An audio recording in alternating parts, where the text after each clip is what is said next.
wabarakatuh.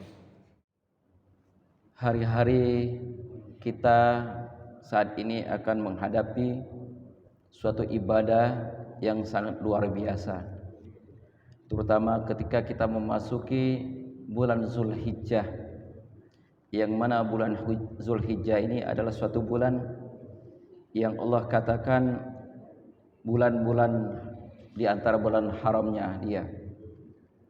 Makanya di dalam surah Al-Baqarah yang saya sebutkan tadi ayat 197,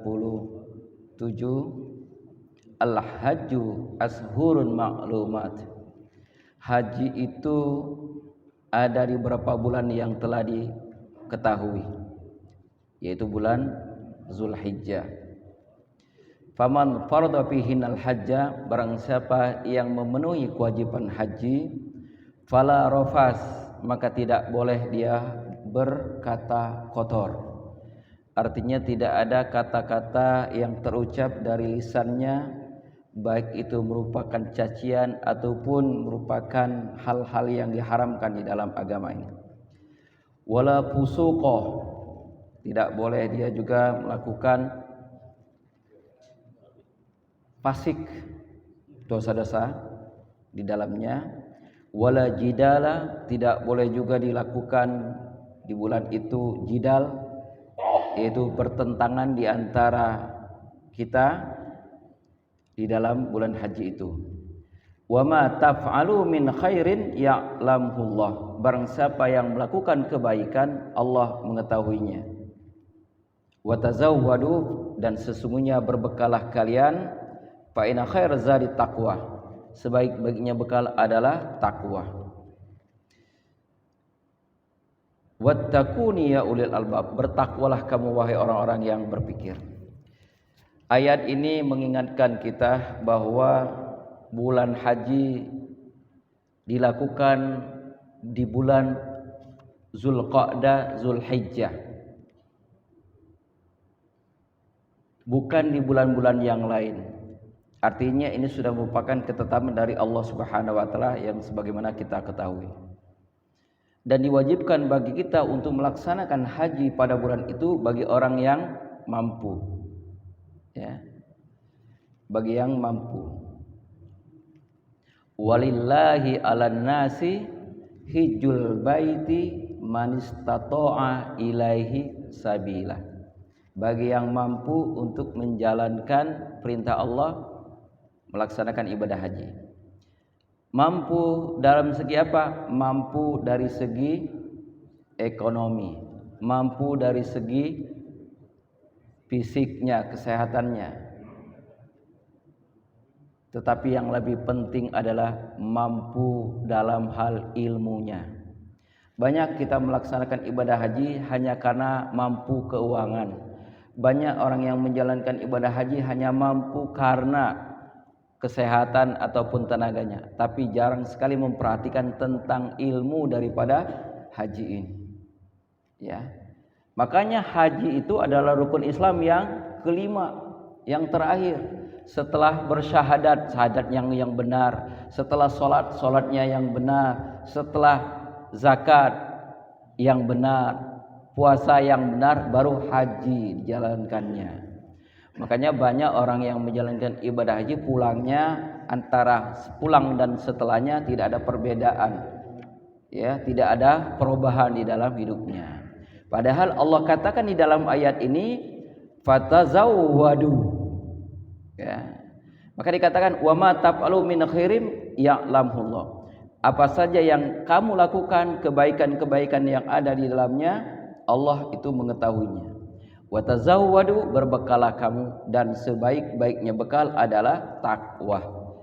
Sesuatu yang kita katakan bekal adalah persiapan sebelum keberangkatan.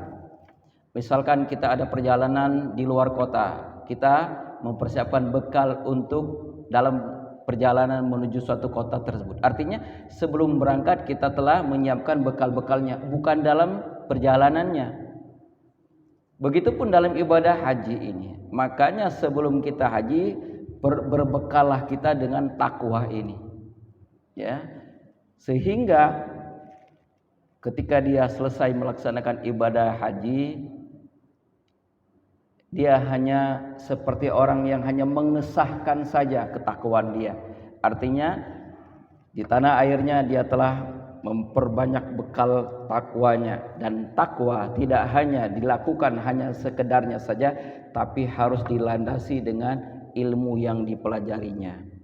Makanya Allah katakan di dalam surat Ali Imran ayat 130 disebutkan, ya, wasari'u ila maghfiratin min rabbikum, bersegeralah kamu mohon ampun kepada Allah, ya, wa jannatin arduhas samawati wal ard, dan kepada surganya yang seluas bumi dan langit, ya, yang hanya diberikan bagi orang yang bertakwa.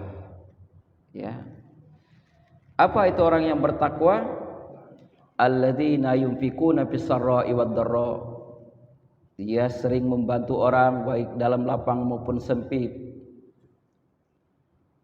Wal kazibinal ghaiz, mampu menahan amarahnya, artinya tidak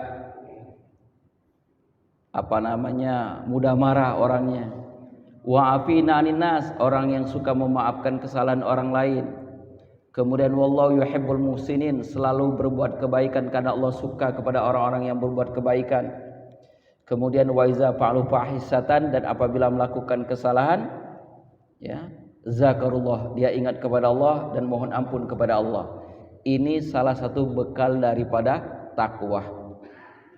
Dan takwa ini juga merupakan suatu hal yang dianjurkan setiap khatib naik mimbar, bahkan itu merupakan rukun daripada rukun khutbah, yaitu berwasiat dengan takwa kepada Allah, selalu bertakwa kepada Allah. Apa itu? Menjalankan perintah-perintah Allah dan menjauhi segala larangannya. Memang mudah kita ucapkan tapi berat dalam pelaksanaannya. Sehingga di dalam sebuah kitab Lu'lu' wal Marjan, salah satu imam atau Imam Qusairi mengatakan takwa itu adalah 4 huruf yang terkandung di dalamnya. Yang pertama adalah huruf ta. Orang yang takwa selalu tawadu orangnya. Ya, artinya tawadu, dia selalu mengingat Allah, selalu merendahkan hatinya dan tidak pernah sombong. Itu orang yang takwa yang pertama cirinya. Yang kedua adalah qab. Orang yang takwa itu qanaah. Apa itu qanaah? Merasa puas apa yang Allah berikan, menerima apa yang telah Allah takdirkan kepadanya. Kita ini Pak, terkadang ketika kita mendapatkan kelapangan, mendapatkan kesehatan, ya, bersyukurnya luar biasa. Alhamdulillah kalau kita bersyukur.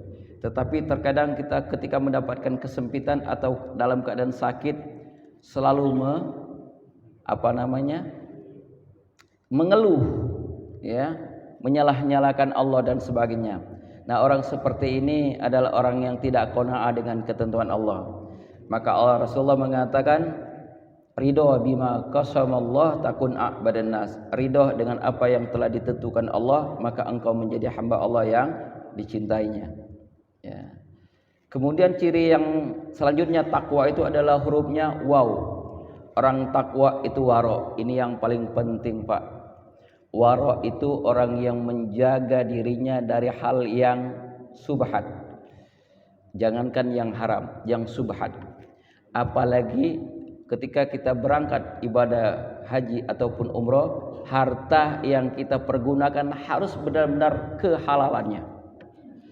Kalau ada sedikit pun hal yang menyebabkan keharaman di dalam kita mengambilnya, maka sama saja kata orang itu, kita seperti menyuci dengan air kotoran atau air kencing.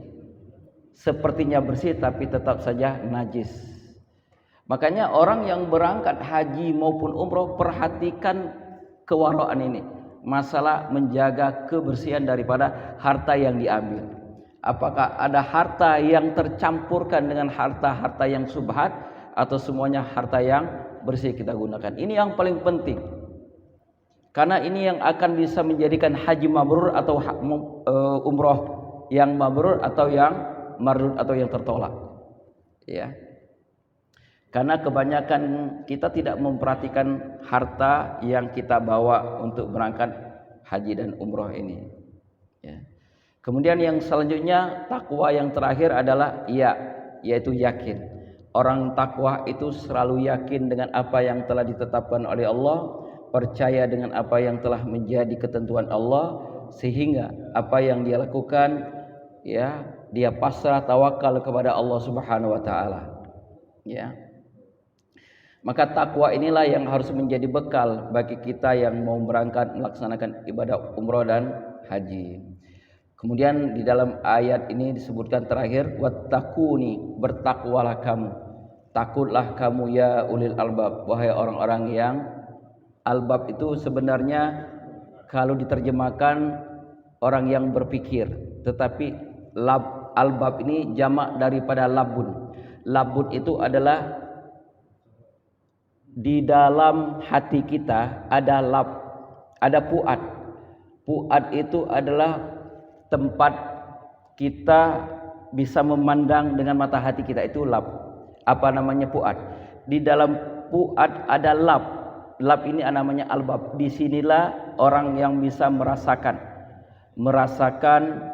dengan jiwanya.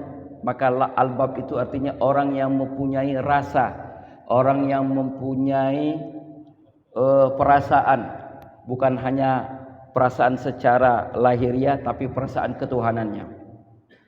Nah, dari ayat ini bisa kita ambil kesimpulan bahwa menjalankan ibadah puasa, menjalankan ibadah haji dan menjalankan ibadah umroh adalah suatu ibadah puncak di dalam kita menjalankan agama ini. Tetapi bagaimana Ustaz kalau orang ini tidak bisa menjalankan ibadah haji karena tidak punya biaya atau karena sakit? Banyak amalan lain yang apabila kita lakukan sama nilainya ibadah haji dan umroh. Ya, sering kita bahas apabila itu orang menjalankan ibadah salat subuh berjamaah, kemudian dia tidak melakukan kegiatan lainnya kecuali dia berzikir kepada Allah atau membaca la ilaha illallah wahdahu la syarikalah sampai matahari terbit atau suruk, kemudian dia menjalankan salat 2 rakaat, maka dia mendapatkan pahala haji dan umroh sempurna kata Rasulullah. Artinya ada amalan lain yang sama nilainya dengan ibadah haji dan umroh bagi yang belum haji dan umroh, ya. Dan banyak ibadah-ibadah yang lainnya. Pendek kata bahwa ibadah yang Allah berikan kepada kita karena keadilannya bukan hanya bagi orang yang berada saja untuk menjalankan ibadah umroh ataupun haji, tetapi juga bisa dilakukan bagi orang yang tidak mampu dari segi keuangannya, ya. Tetapi kita sebagai umat yang beragama meyakini bahwa haji dan umrah itu adalah suatu panggilan. Sebagaimana yang Allah firmankan dalam surat Al-Ahad, ya. Allah mengatakan, ya, wazin bin nasi bil haji, dan serulah manusia itu untuk menjalankan ibadah haji. Artinya ada suatu panggilan yang Allah berikan kepada kita. Yaitu karijalan, maka akan berdatanganlah ya orang-orang itu untuk memenuhinya. Bahkan dikatakan di situ ya'tuka min wazin bin nasi bil haji, ya'tuka min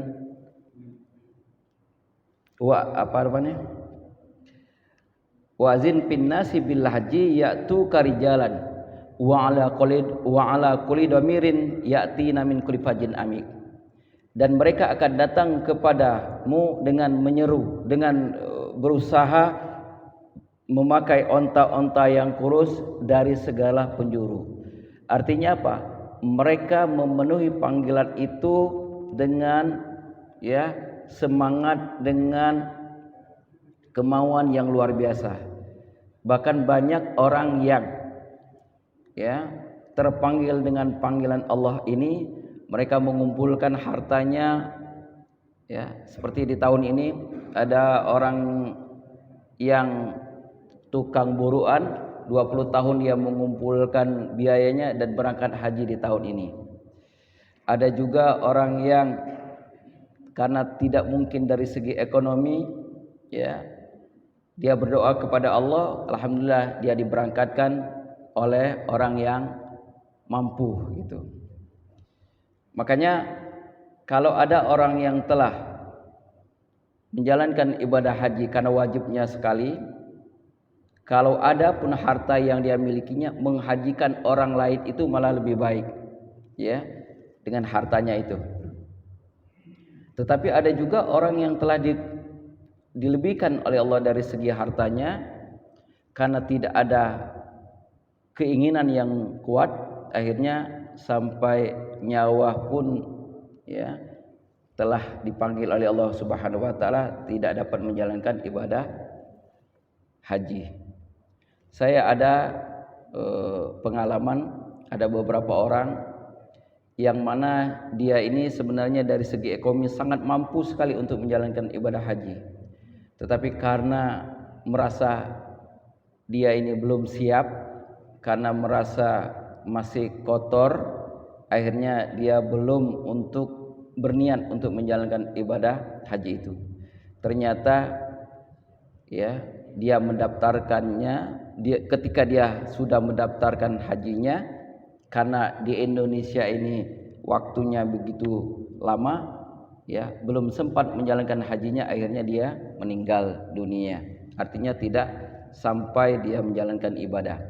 Tetapi bagi Allah, orang yang sudah berniat seperti itu sudah mendapatkan nilai pahalanya.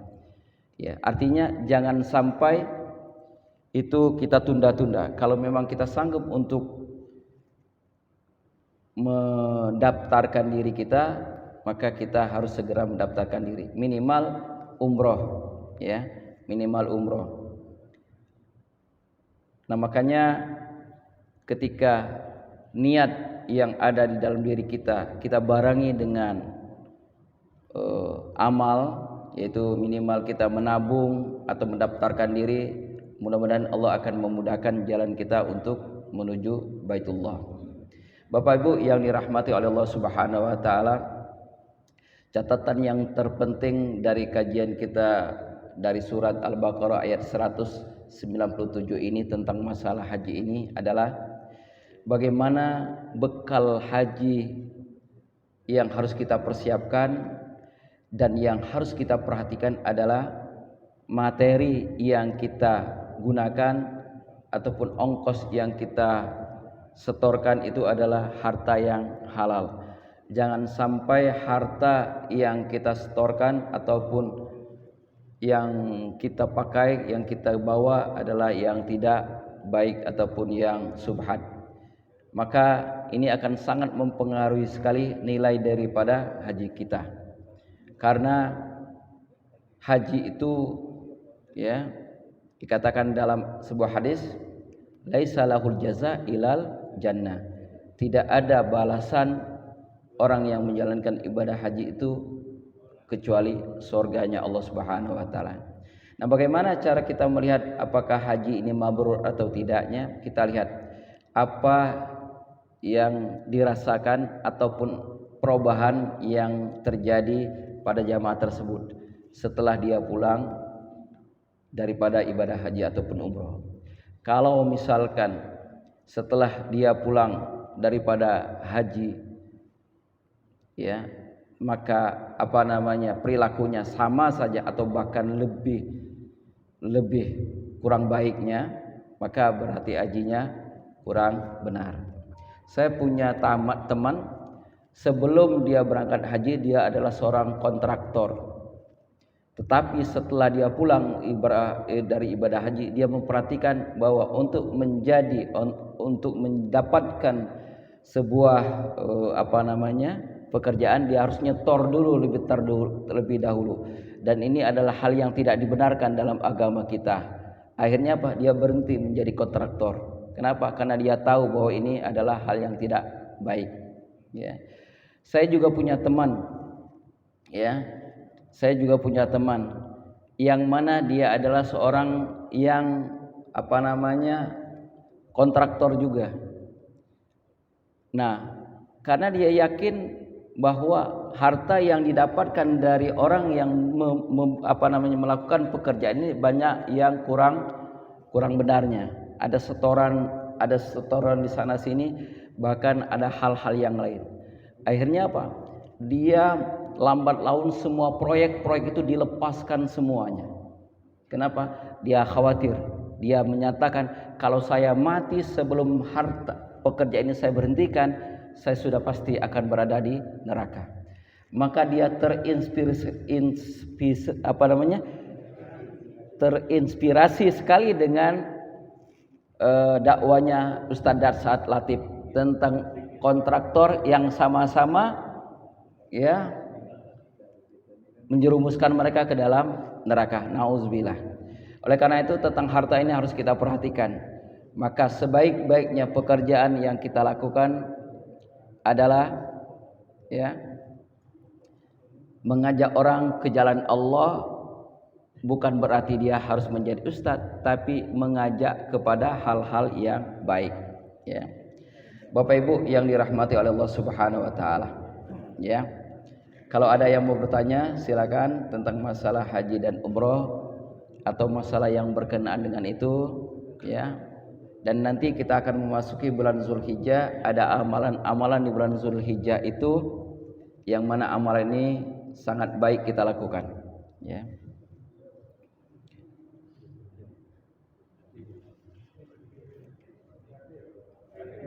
Ada Pak Latif.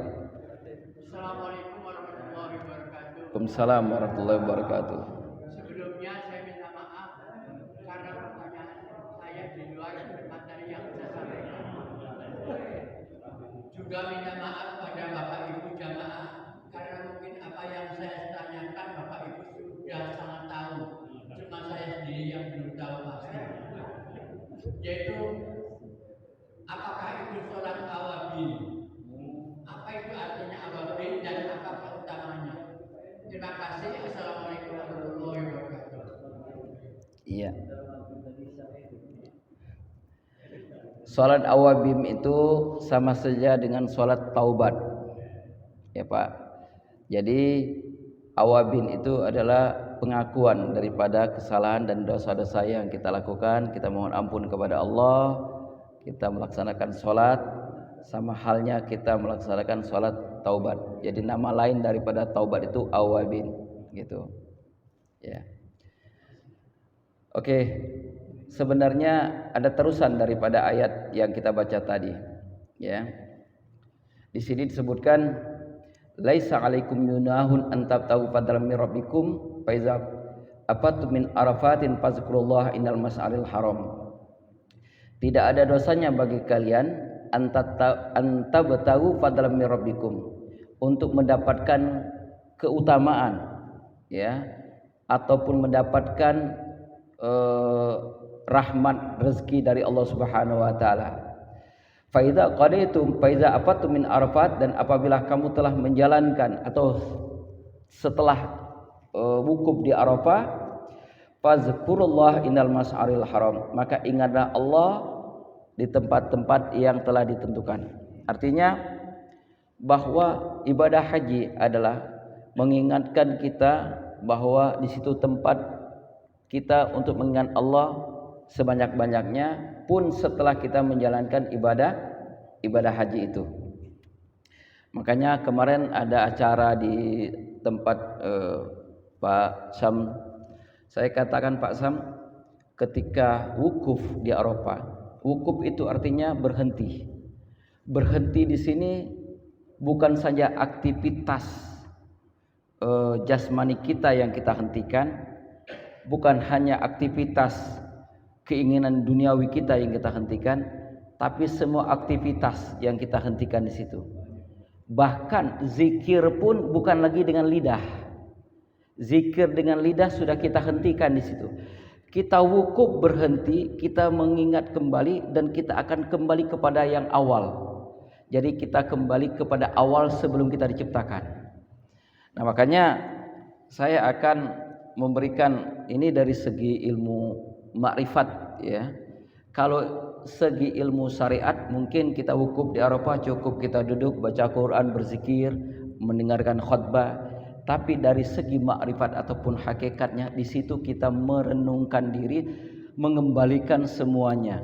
Jadi wukuf di sini kita berhenti dari kegiatan secara fisik, berhenti secara pikiran, pun kita berhenti secara pengakuan kita kepada bahwa kita ada. Maka kita kembali la maujud illallah, tidak ada yang ada kecuali Allah. Kalau kita lakukan wukuf seperti itu, maka kita akan kembali kepada awal sebelum kita diciptakan. Ini banyak orang yang menjalankan ibadah haji ya, tidak melaksanakan ini. Karena selama ini orang yang menjalankan ibadah haji hanya mengikuti apa yang diajarkan di manasik haji saja. Itu secara lahiriahnya saja, tapi tidak banyak orang yang mengetahui bahwa perjalanan ibadah haji itu bukan hanya rihlah secara jasmania saja, tapi di situ rihlah rohani, perjalanan rohani. Kalau orang belum ketemu sang penciptanya ketika dia wukuf, berarti dia belum menjalankan ibadah haji yang sebenarnya. Nah, ini yang harus kita perdalami lagi tentang masalah haji ini. Karena haji ini adalah puncak daripada suatu ibadah ya, dan dia merupakan rukun Islam yang kelima. Oke, ada lagi yang mau bertanya? Silakan.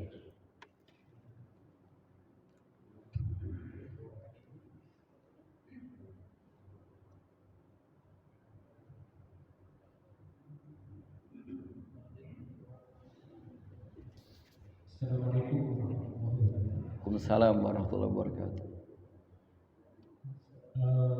Saya mau tanya ayat yang akan saya bacakan ini mudah-mudahan penjelasan.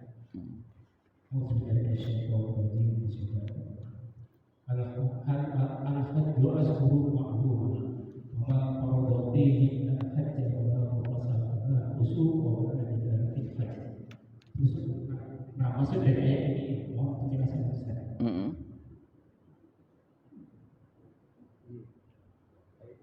Maksudnya? Jika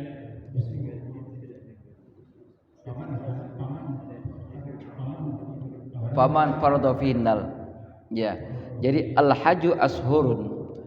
Al-hajj itu ashur itu jamak daripada syahrun ya. Ashur itu artinya bulan-bulan maklumat yang telah diketahui, yaitu di bulan Zulhijjah, mulai dari Zulqa'dah, Zulhijjah ya, dan Muharram. Itu bulan-bulan haji. Nah, di situ disebutkan faman farada fihinnal, barang siapa yang difarad. Farad itu kan fardu, diwajibkan, fihinna atau menjalankannya, wajib ini fihinna di bulan-bulan itu menjalankan ibadah haji, fala rafasa, maka dia tidak boleh berkata kotor. Berkata kotor ini berkata jorok, berkata bukan hanya sekedar berkata ya, tapi berpikiran kotor, berpikiran jorok pun harus ditinggalkan saat itu. Ya. Kemudian wala fusuqo, dan tidak melakukan dosa-dosa besar. Ya. Dosa-dosa besar itu bukan hanya secara jasmania, tetapi secara qalbiyah juga, hati dan pikiran. Ya, kita tidak boleh melakukan itu. Wala jidala, dan tidak boleh kita berbantah-bantahan di dalam bulan itu. Ya. Dan ini dikatakan bagi siapa yang menjalankan ibadah haji di Baitullah. Artinya ketika dia lagi sedang menjalankan ibadah haji saat itu, fala rafasa, tidak boleh rafas, berkata jorok dan kotor. Karena apa? Karena mungkin yang dilihat di sana itu macam-macam. Ya. Nanti ada hidungnya gede, ada matanya besar, badannya hitam, macam-macam lah. Jangan sampai kita sedikit saja terucap ataupun di dalam hati kita mengatakan jelek nih anu ini, ya jangan sampai seperti itu, karena itu sangat mempengaruhi sekali, ya. Jadi jangan sampai kita membuat kata pepatah mengatakan la tahtakir mandunaka falikul syai'in maziyatun. Jangan engkau menghina atau merendahkan selain daripada diri kamu, karena semua orang itu pasti ada kelebihannya. Makanya di situ tidak boleh kita menghina, ya. Kemudian tidak boleh juga kita pusuk. Pusuk itu melakukan dosa-dosa. Kita di sana tidak boleh membunuh. Walaupun ya itu nyamuk nempel ke kita. Kalau kita tepuk itu kan namanya sudah membunuh. Maka dia akan kena dam istilahnya, kena denda. Apalagi yang lain-lainnya. Ya. Kemudian tidak boleh kita jidal. Terkadang memang Pak, kita sudah biasa ya, mungkin menahan emosi kita, tapi ada saja terkadang orang yang membuat kita marah, apalagi sedang berdesak-desakan gitu.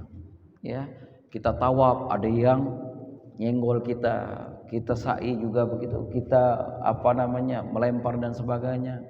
Ada yang melempar bukan hanya dengan batu, tapi sendal dilemparkannya gitu. Ya, macam-macam aja perilaku orang-orang di sana. Makanya perlu sekali kesabaran ketika kita menjalankan ibadah haji itu, ya. Dan itu bukan hanya secara fisik, secara lisan, tapi hati kita. Makanya ketika kita menjalankan ibadah di sana, jangan memaksakan diri. Ya. Kita terus memohon kepada Allah, ya Allah, kalau sekiranya ini, misalkan ada orang yang ingin mencium Hajar Aswad, jangan sampai dia memaksakan diri. Langsung mohon kepada Allah, ya Allah, kalau saya mencium Hajar Aswad ini, ada Engkau ridhoi dan Engkau rahmati, berikan aku kemudahan. Insya Allah kalau memang itu diridhoi oleh Allah, itu akan dimudahkan oleh Allah. Apapun yang kita lakukan harus dengan permohonan doa. Sebut terus, ya Allah, berikan aku kemudahan kalau memang ini Engkau ridhoi. Ya Allah, berikan aku pertolongan kalau memang ini mendapatkan rahmat-Mu. Terus begitu berdoa gitu. Sebenarnya hal itu harus kita lakukan di tanah air juga, bukan hanya di sana. Ya, itu maksud daripada fala rafasa wala fusuqa wala jidala fil hajj. Itu Pak. Oke, ada yang lain?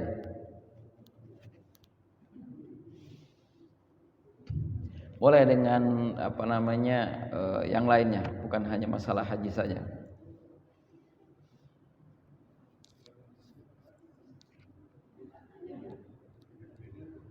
Ada ibu, ya itu.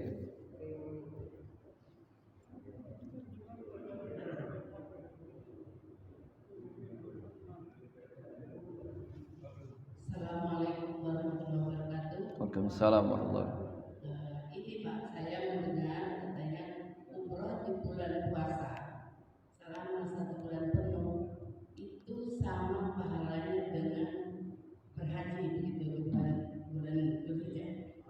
Apakah itu benar? Mohon penjelasannya. Makasih. Iya. Di samping yang saya sebutkan tadi, ya, sholat subuh berjamaah, kemudian kita melakukan zikir dan sampai waktu syuruk, pun juga menjalankan puasa sebulan penuh di bulan Ramadan juga sama nilainya, pahalanya dengan orang yang menjalankan ibadah haji. Ya, memang benar itu dalam riwayat disebutkan. Jadi kalau ada kita kelebihan rezeki, kita jalankan puasa selama di bulan Ramadan di di Masjidil Haram gitu.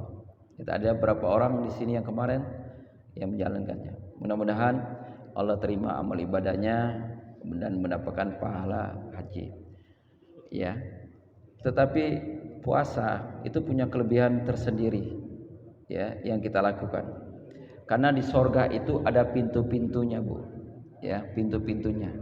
Ada yang namanya pintu royan. Itu bagi orang yang berpuasa, baik itu wajib maupun sunnah, nanti akan masuk di pintu royan.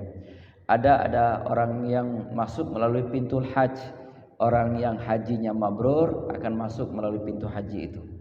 Ada orang yang rajin misalkan sedekah, dia akan masuk di pintu sedekahnya. Kemudian ada orang yang ya rajin misalkan membangun masjid, ya, kemudian jihad, ada yang namanya pintu jihad, ya. Artinya banyak-banyak melakukan satu amalan. Dan ketika itu Umar pernah bertanya kepada Rasulullah, "Ya Rasulullah, apakah mungkin orang itu masuk dari semua pintu itu?" Kata Rasulullah, "Bisa dia masuk dari sebuah pintu itu, dan saya harap engkau diantaranya ya Abu Bakar," kata Rasulullah. Artinya ibu, kita bisa masuk dari 8 pintu surga yang Allah siapkan. Bisa melalui pintu royan, orang yang rajin puasa, bisa masuk pintu sedekah, orang yang rajin sedekah, bisa masuk pintu haji bagi orang yang hajinya mabrur, bisa masuk pintu jihad, orang yang berjihad, termasuk orang yang rajin belajar itu termasuk orang yang jihad, ya, orang yang berjuang di jalan Allah gitu. Artinya bukan hanya satu pintu yang kita masuki, ya. Jadi misalkan kita mau masuk pintu ini, lupanya nggak bisa masuk karena tertutup, bisa melalui pintu yang lain. Tetapi lebih baiknya kalau bisa kita semua pintu bisa kita masuki, gitu. Ya, gitu. Jadi ibadah haji adalah merupakan suatu ibadah puncak daripada rukun iman kita yang kelima ini. Tetapi bukan hajinya ke sana yang sebenarnya yang menjadi titik poinnya. Tetapi di sini disebutkan, fa iza qadaitum manasikakum fazkurullah. Intinya sebenarnya di sini, ya, di surat Al-Baqarah juga di ayat yang ke-200-nya. Fa iza qadaitum manasikakum, apabila kamu telah selesai menjalankan ibadah haji di manasiknya, di tempat-tempat ibadahnya itu, fazkurullah, ingatlah Allah, kazikrikum aba'akum, seperti kamu mengingat aba-aba'akum, nenek-nenek moyang kamu, orang-orang tua kamu. Au asadda zikra, atau lebih daripada itu. Kita biasanya bangga sekali dengan keturunan, bangga sekali dengan siapa sih nenek orang tua kita dulu, dan itu kita sebut-sebut, ya. Sampai sekarang ada sebuah kelompok, bahkan ada sebuah partai masih saja mengidolakan orang-orang yang telah lama wafatnya. Dia sebut-sebut terus, idealis ini, padahal sudah meninggal lama sekali. Itulah kebiasaan manusia. Nah, Allah maksudnya selama kita menjalankan ibadah haji, mulai dari awal kita mengucapkan labbaik Allahumma labbaik, pokoknya di dalam 1 bulan penuh bahkan lebih 40 hari, ya. Di situ kita berzikir mengingat Allah. Tetapi kata Allah, setelah kamu menjalankan ibadah haji, jangan sampai ketika ibadah haji saja kamu mengingat Allah, tapi setelah pulangnya harus kamu mengingat Allah sebagaimana kamu mengingat nenek moyang keturunan kamu, bahkan harus lebih, ya, lebih banyak dari kamu menyebut atau mengingat keturunan kamu, ya. Paminan nasi may yaqulu rabbana atina fid dunya wa ma lahu fil akhirah min khalaq. Sebagian manusia mengatakan, ya Allah, ya, datangkan kepada kami, ya, apa yang telah Engkau berikan untuk akhirat kami. Dan sebagian manusia mengatakan rabbana atina fid dunya hasanah wa fil akhirati hasanah wa qina azabannar. Jadi ibadah haji itu agar supaya kita mendapat kebaikan di dunia dan akan mendapatkan kebaikan di akhirat juga, dengan syarat harus lebih banyak mengingat Allah daripada mengingat keturunan ataupun nenek moyang kita, gitu. Ya. Mungkin ini saja, ya, yang dapat kita sampaikan bagi saudara kita yang akan menjalankan ibadah haji di tahun ini. Semoga mendapatkan haji yang mabrur, dimudahkan dalam segala aktivitasnya, disehatkan selalu dan pulang dalam keadaan sehat dan selamat. Amin ya rabbal alamin. Ada waktu untuk berdoa. Mari kita berdoa baik untuk diri kita dan kepada jamaah yang akan berangkat. A'udzubillahi minasyaitonirrajim. Bismillahirrahmanirrahim. Hamdai wa